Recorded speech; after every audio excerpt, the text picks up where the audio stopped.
नमस्कार दोस्तों, आप सभी का स्वागत। आप देख रहे हो YouTube channel study in mobile.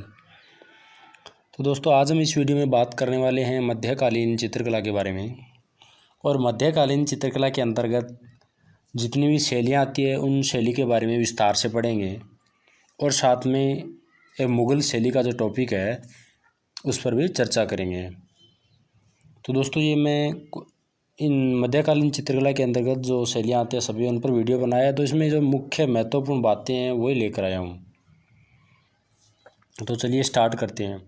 मध्यकालीन चित्रकला है, इसका समय 10वीं शताब्दी से 15वीं शताब्दी तक का था और इसमें 4 शैलियाँ आती है। मध्यकालीन चित्रकला के अंतर्गत 4 शैलियाँ आती है, जिनमें है पाल शैली, जैन शैली, गुजरात शैली और अपभ्रंश शैली। पाल, जैन, गुजरात और अपभ्रंश शैली मध्यकाल के प्रमुख ग्रंथ है। जो मध्यकाल में चित्रित हुए जो प्रमुख ग्रंथ है उनमें सम्रांगण सूत्रधार राजा भोज के द्वारा और मानसोलास है वो सोमेश्वर के द्वारा। मानसोलास सोमेश्वर और कथा सत्यसागर या सोमदेव है क्षेमेंद्र द्वारा रचित है। तो दोस्तों, सम्रांगण, इसमें देखना सम्रागण रा आ रहा है, रागण में रा देखो तो यहाँ पे राजा भोज, और मानसोलास में सो आ रहा है तो इसे सोमेश्वर हो गया। तो ये दोनों इम्पोर्टेंट है दोस्तों। फिर मध्यकालीन के जो प्रमुख ग्रंथ बता दिए, उसमें मध्यकालीन के जो प्रमुख केंद्र थे इस समय के वो थे बंगाल, बिहार और नेपाल। कौन थे? बंगाल, बिहार और नेपाल। और प्रमुख शिक्षा केंद्र है जिसमें नालंदा और विक्रमशिला, नालंदा और विक्रमशिला ये विश्वविद्यालय थे, शिक्षा केंद्र है मध्यकाल के अंतर्गत। अब बात करते हैं पाल शैली के बारे में। तो इसका समय है 9वीं शताब्दी से 12वीं शताब्दी तक और ये पाल शैली है वो बौद्ध धर्म से संबंधित है। पाल क्या है? बौद्ध धर्म से संबंधित। तो पाल वंश की स्थापना गोपाल पाल ने की थी और पाल शैली की स्थापना पूछे तो धर्मपाल ने की थी। पाल वंश के संस्थापक कौन है? गोपाल पाल, गोपाल पाल वंश के संस्थापक, और धर्मपाल वो पाल शैली के संस्थापक थे। पाल शैली के प्रमुख चित्रकारों में दीमान और वित्तपाल कौन है? दीमान और वित्तपाल ये दोनों पाल शैली के प्रमुख चित्रकार रहे हैं। और पाल शैली का सर्वाधिक उत्कृष्ट कार्य है वो महीपाल के समय हुआ था। और पाल शैली का सर्वाधिक विकास की बात करें तो धर्मपाल, देवपाल और रामपाल। क्या है? धर्मदेव और रामपाल। धर्मदेव राव में सर्वाधिक विकास हुआ था और सर्वाधिक उत्कृष्ट कार्य वो राजा महीपाल के समय हुआ था। पाल शैली को हेलेना रूबिसो ने बिहार शैली नाम दिया था। बिहार शैली किसने कहा? हेलेना रूबिसो, बिहार। पाल शैली को बिहार शैली हेलेना रूबिसो ने कहा।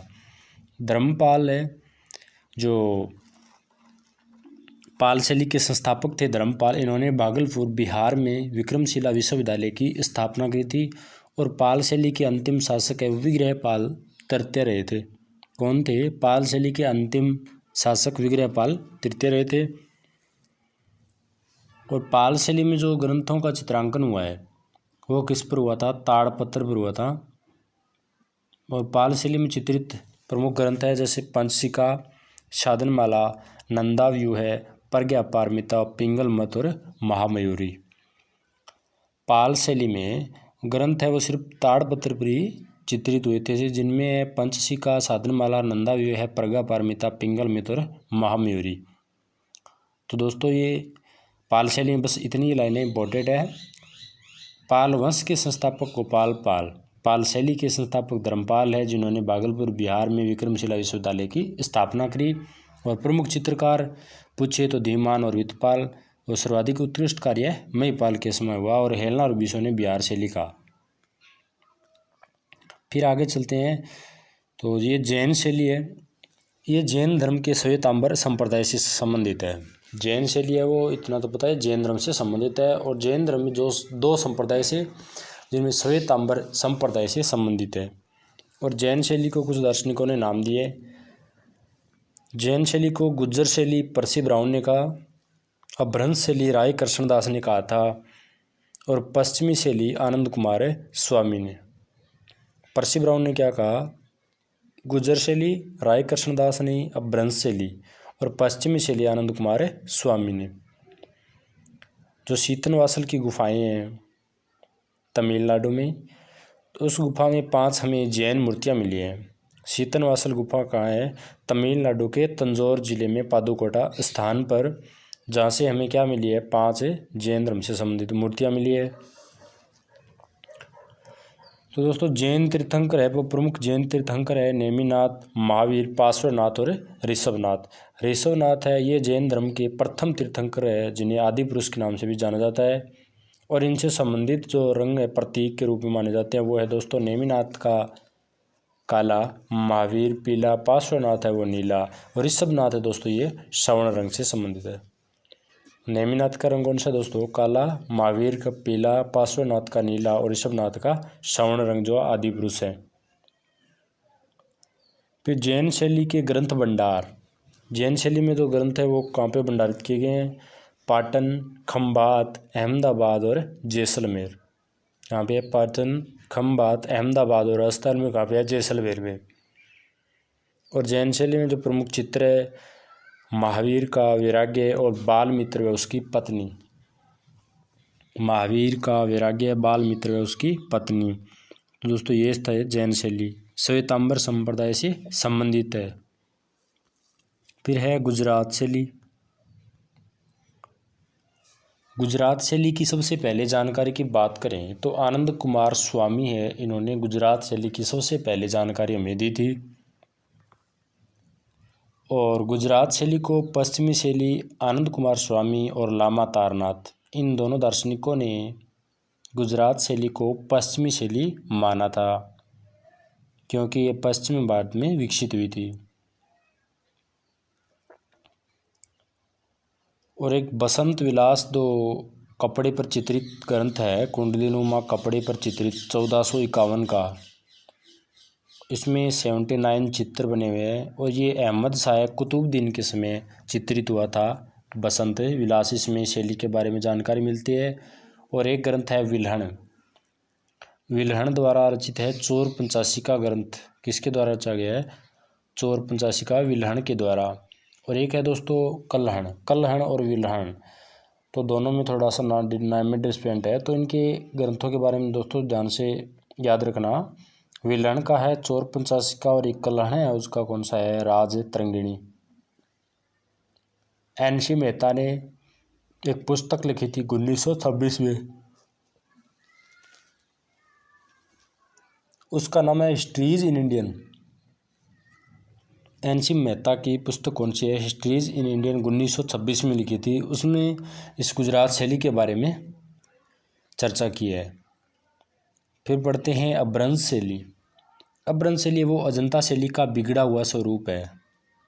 अपभ्रंश शैली क्या है? अजंता शैली का बिगड़ा हुआ स्वरूप।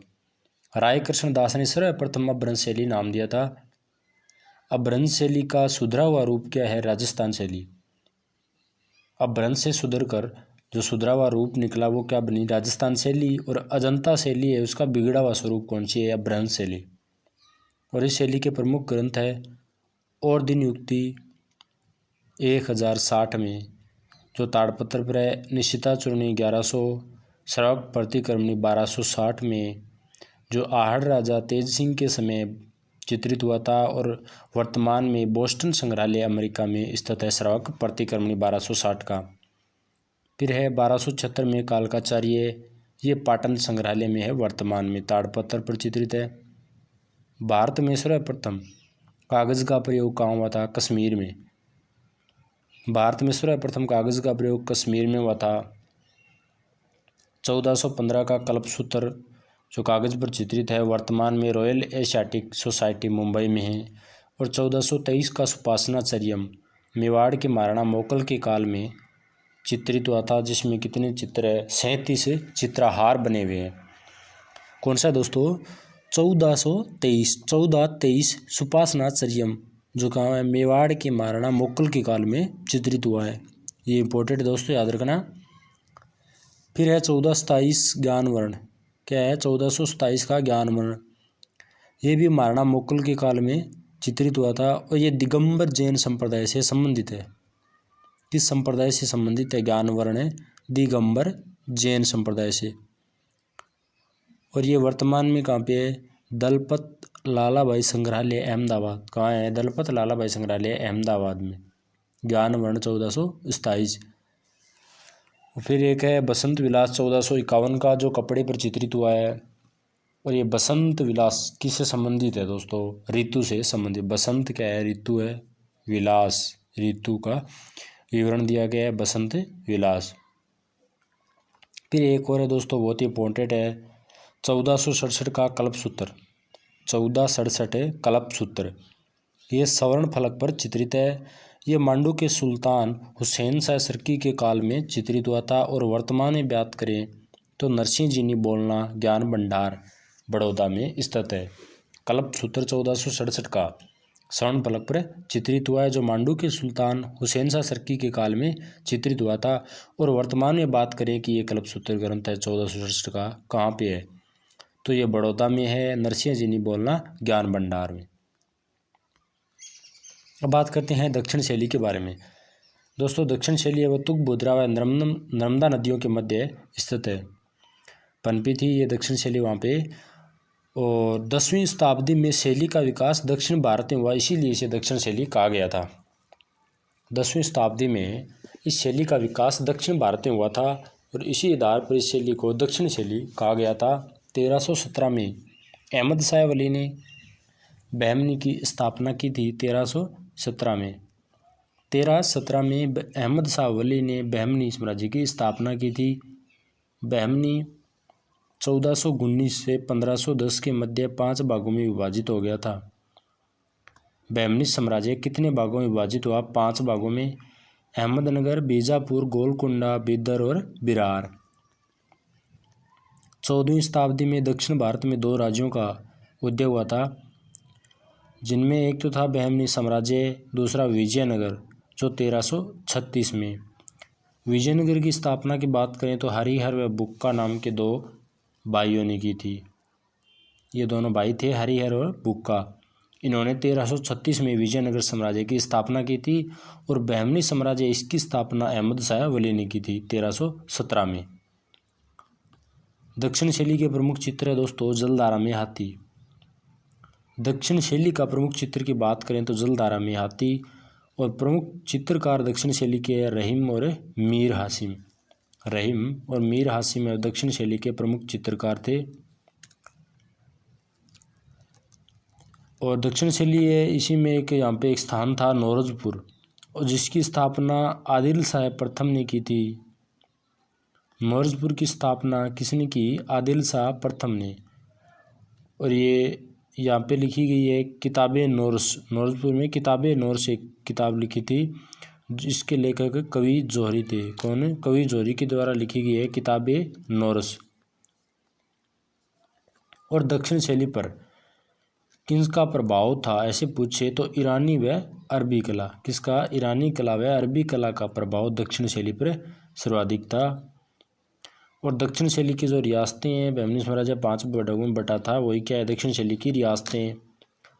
तो जिनमें अहमदनगर यहाँ के शासक थे निज़ाम शाह, बीजापुर के आदिल शाह, गोलकुंडा के कुतुब शाह, बीदर के बींद शाह और बिरार के इमाद शाह। अहमदनगर के निज़ाम शाह, बीजापुर आदिल शाह, गोलकुंडा कुतुब शाह, बीदर बींद शाह, बिरार इमाद शाह। तो ये याद रखना। और दक्षिण शैली इसमें सर्वाधिक सोने चांदी का प्रयोग हुआ था। सर्वाधिक सोने चांदी का प्रयोग किनमें हुआ था? दक्षिण शैली में। बीजापुर जो रियासत है दक्षिण शैली की, बीजापुर, इसकी स्थापना आदिल शाह ने की थी। और बीजापुर में चित्रित ग्रंथ है नुजूम उल उलूम, जो चांद सुल्ताना के द्वारा चित्रित हुआ था 1570 में। और नजूम अल उलूम जो ग्रंथ है ये खगोल विद्या पर आधारित है। इसमें 876 चित्र है और वर्तमान में चेस्टरबेरी संग्रहालय में स्थित है।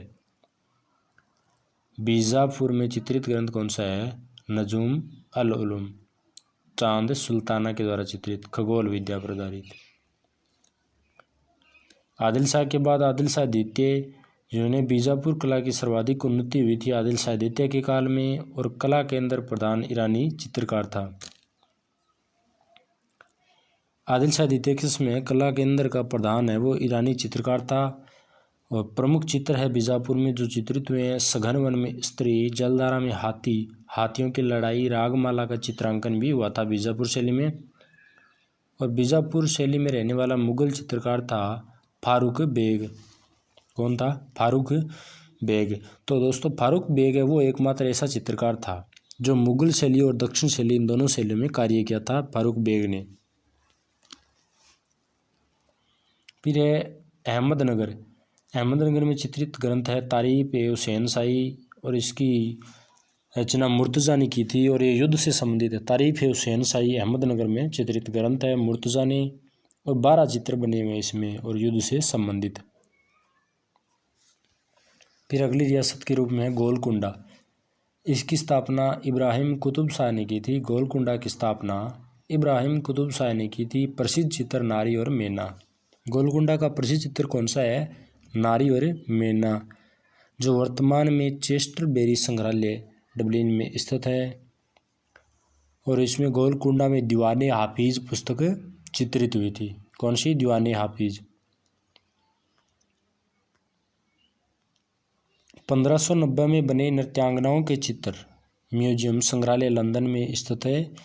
एक मछलीपट्टनम जो गोलकुंडा का प्रसिद्ध बंदरगाह है। क्या है? मछलीपट्टनम जो गोलकुंडा का प्रसिद्ध बंदरगाह है। गोलकुंडा में सर्वाधिक मयूर पक्षी का चित्रांकन हुआ है। प्रमुख चित्र है चांद बीबी पोलो खेलते हुए। गोलकुंडा का प्रसिद्ध चित्र कौन सा है? चांद बीबी पोलो खेलते हुए। अब बात करते हैं दोस्तों मुगल शैली के बारे में। तैमूर की 5वीं पीढ़ी में बाबर का जन्म हुआ था। बाबर का जन्म है वो तैमूर वंश की 5वीं पीढ़ी में बाबर का जन्म हुआ था। इसी वंश का नाम मुगल वंश पड़ा था। तैमूर के पुत्र शाहरुख बहुत ही कला प्रेमी शासक थे। बेहजाद जो ईरानी चित्रकार था वो इनके दरबार में कार्य करता था, शाहरुख के दरबार में। और इससे पहले हुसैन बोगरा के राजाश्रय में कार्यरत था।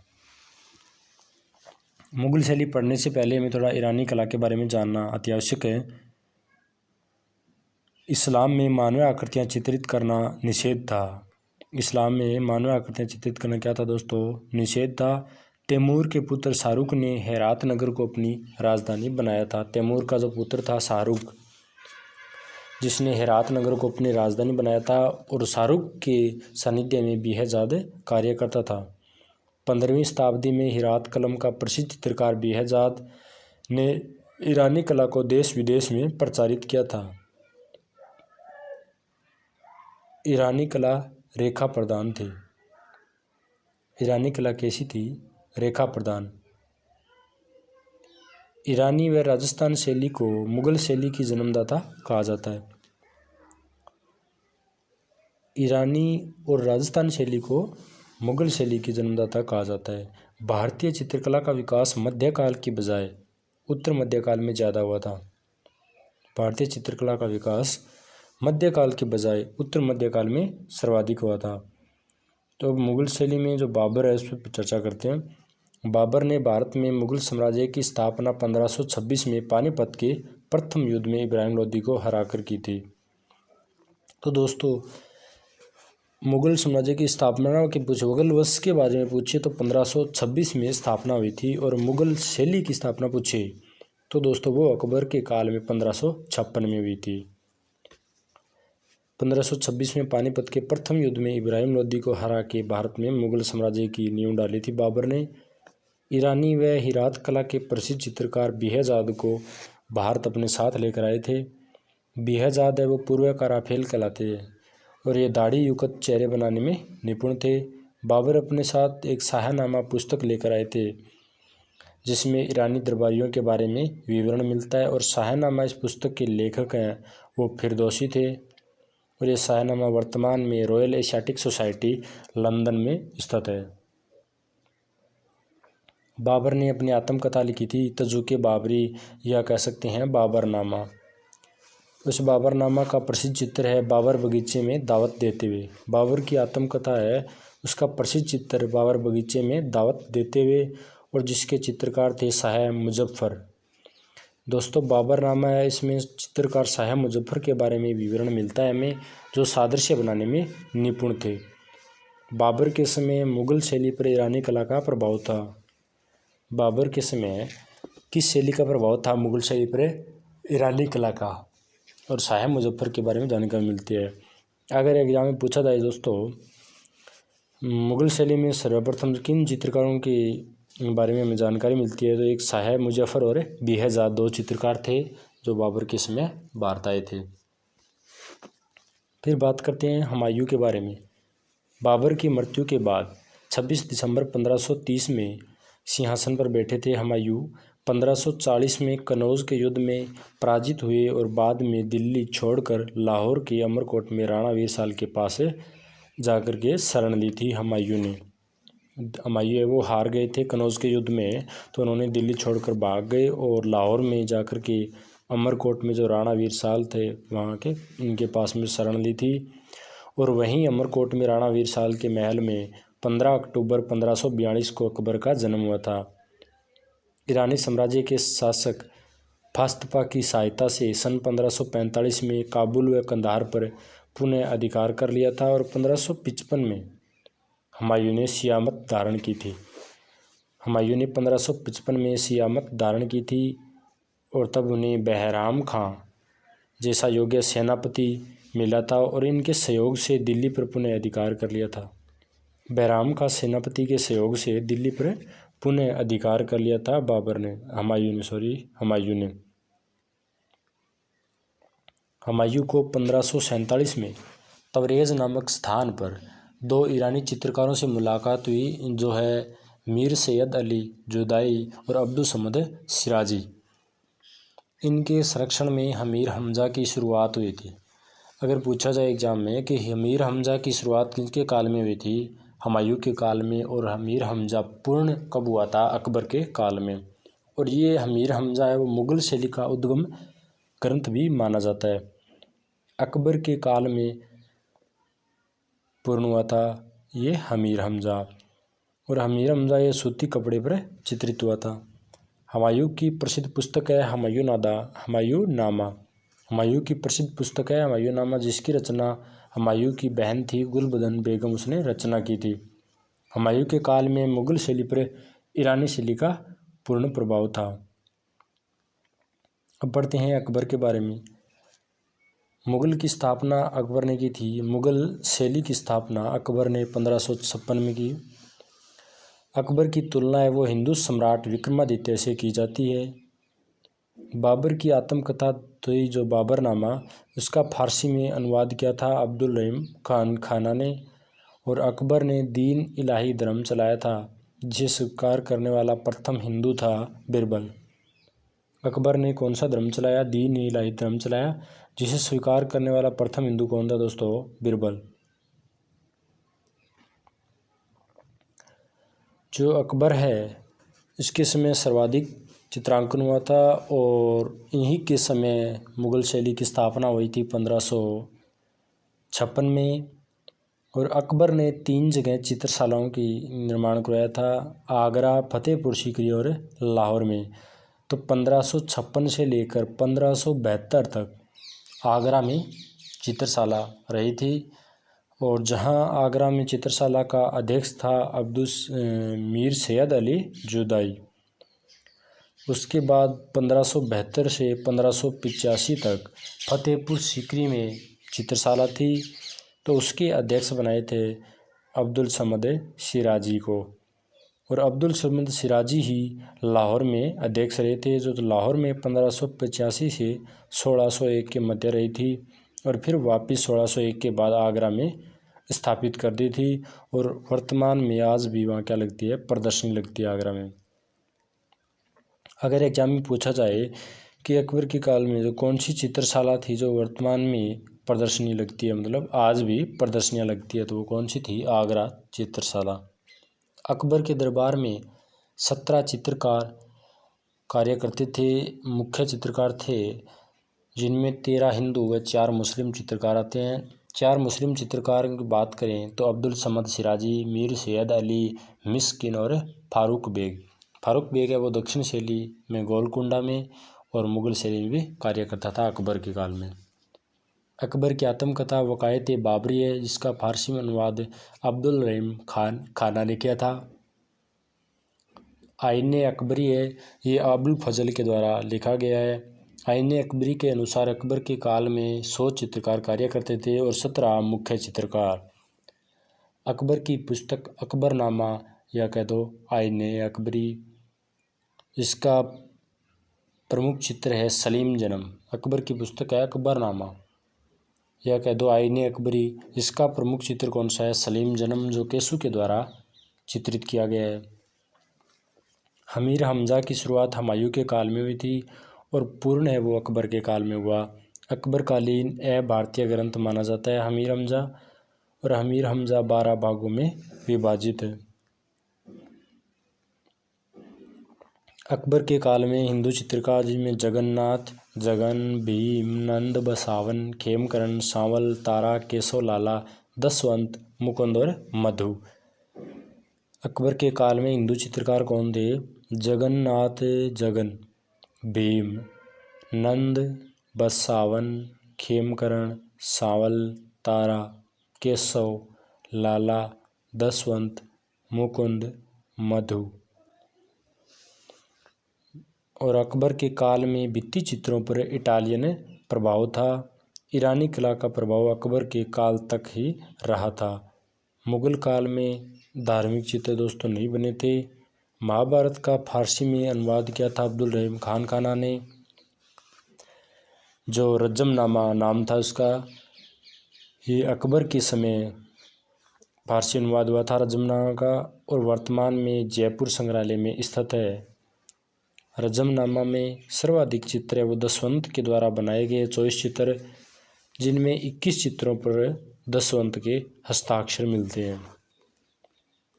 महाभारत का फारसी अनुवाद क्या है? रज्जमनामा। वर्तमान में कहाँ है? जयपुर संग्रहालय में। अकबर के काल में सर्वाधिक सभी चित्रों का निर्माण हुआ था दोस्तों। सभी चित्रों का सर्वाधिक निर्माण किसके काल में हुआ? अकबर के काल में। अब जहांगीर के बारे में बात करते हैं। जहांगीर के दोस्तों उपनाम थे सलीम और केसु बाबा। चित्रकला का स्वर्ण काल है वो जहांगीर के काल को कहा जाता है। सर टामसरो जहांगीर से मिलने 1615 में अजमेर आए थे। जहांगीर ने भी एक चित्रशाला का निर्माण करवाया था कश्मीर में, और जिसका अध्यक्ष बनाया था आका रिजा को, जो ईरानी चित्रकार था। कश्मीर में चित्रशाला का निर्माण किसने कराया? जहांगीर ने।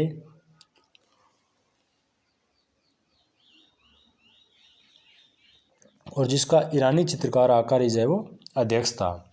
अगर एग्जाम में ऐसा पूछा जाए कि मुगल वंशों में सर्वप्रथम किस शासक ने चित्रदीर्घाओं का निर्माण करवाया, तो क्या आंसर आएगा? अकबर ने।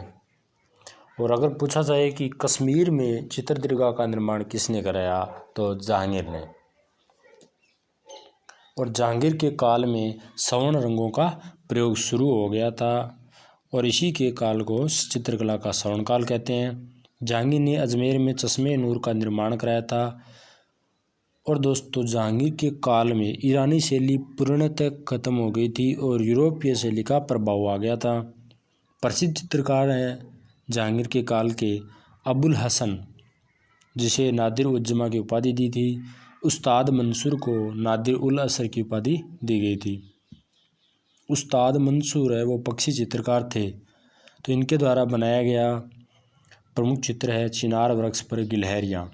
तो चिनार वृक्ष है ये अबुल हसन के द्वारा चित्रित किया गया, और इस पर जो गिलहरियाँ थी वो उस्ताद मंसूर के द्वारा चित्रित की गई। एक था मनोहर, जो भी पक्षी चित्रकार था। उस्ताद मंसूर और मनोहर जहांगीर के काल के पक्षी चित्रकार थे। फिर मोहम्मद नादिर, इन्होंने नरगिस का पुष्प चित्रांकन किया था, जो प्रिंस ऑफ वेल्स संग्रहालय में संग्रहित है। और एक जहांगीर के काल में ईरानी चित्रकार था कौन? आका रिजा, जो कश्मीर में चित्रशाला का अध्यक्ष बना था। बिशनदास है वो फारस के दरबार में सबिह चित्र बनाने के लिए भेजा था। बिशनदास को जहांगीर ने भेजा कहाँ? फारस के दरबार में सबिह चित्र बनाने के लिए। तो उनके बनाए हुए उत्कृष्ट चित्र है नूरजहाँ का सबिह और शेख सूफी संत। इसके अलावा गोवर्धन, विचित्र, दौलत, ये भी जहांगीर के काल के प्रमुख चित्र हैं। आत्मकथा है जहांगीर की तजुके जहांगीरी, जो बोडलिन लाइब्रेरी लंदन में है वर्तमान में। और दोस्तों जहांगीर के काल में चित्रों की बात करें तो सर्वाधिक है वो प्रकृति से संबंधित बने थे। उसके बाद शासक बने थे शाहजहाँ, और शाहजहाँ के काल को स्थापत्य कला का स्वर्ण काल कहा जाता है। इसके काल में अबुल हसन प्रमुख चित्रकार था जिसने युवा शाहजहाँ चित्र बनाया था, जो उत्कृष्ट चित्र है। शाहजहाँ के काल में यूरोपीय प्रभाव सर्वाधिक आ गया था और चित्रों के हाशिए चौड़े बनते थे।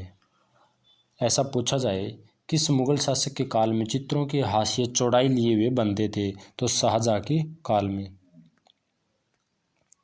वास्तुकला के कुछ उदाहरण की बात करें तो ताजमहल आगरा में, लाल किला दिल्ली में, दीवाने आम, दीवाने खास, ये बनाए गए शाहजहाँ के द्वारा। प्रमुख चित्रकार है इनके समय गोवर्धन, समरकंदी, विचित्र, चित्रमन, होनहार और मोहम्मद नादिर। मोहम्मद नादिर और गोवर्धन ये दोनों जहांगीर के काल में भी कार्य किया इन्होंने, और उसके बाद शाहजहाँ के काल में भी कार्य किया था। इन्हीं के काल में मुगल कला का पतन शुरू हो गया था शाहजहाँ के काल में। एक दोस्तों मुगल शैली में 40 चित्रों का जो एल्बम बनता था उसे मुर्का कहा जाता है। मुगल कालीन प्रमुख चित्र है दोस्तों, बहुत ही एग्जाम के लिए बहुत ही इम्पोर्टेंट है। चित्रकला का कोई भी आप एग्जाम दे रहे हो, अगर उसमें मुगल शैली टॉपिक लगता है तो इन चित्रों में से एक क्वेश्चन जरूर बनता है दोस्तों। बाबर सोन नदी पार करते हुए किसके द्वारा बनाया गया? जगन्नाथ। गोवर्धनधारी कृष्ण मिस्किन के द्वारा, सलीम जन्म केसू के द्वारा, दारा शिकोह की बारात है वो हाजी मदानी के द्वारा, और जहांगीर का सपना अबुल हसन के द्वारा बनाया गया है। और ये मरियम का चित्र लिए हुए जहांगीर, ये भी किसके द्वारा बनाया गया है? अबुल हसन के द्वारा। तो दोस्तों ये याद रखना, बाबर सोन नदी पार करते हुए जगन्नाथ, बाबर नदी पार जगन्नाथ, गोवर्धनधारी मिस्किन, सलीम जन्म केसू, सलीम केसू, दारा शिकोह की बारात हाजी मदानी, दारा शिकोह की बारात के हाजी मदानी, जहांगीर सपना और मरियम का चित्र लिए जहांगीर, ये किसके द्वारा बनाया गया है? अबुल हसन के द्वारा। तो दोस्तों ये था आज का हमारा वीडियो। अगर दोस्तों ये आपको अच्छा लगा है तो प्लीज़ दोस्तों कमेंट करके बताना कैसा लगा, और लाइक ज़रूर करना और अपने दोस्तों के साथ भी शेयर करना। तो धन्यवाद दोस्तों।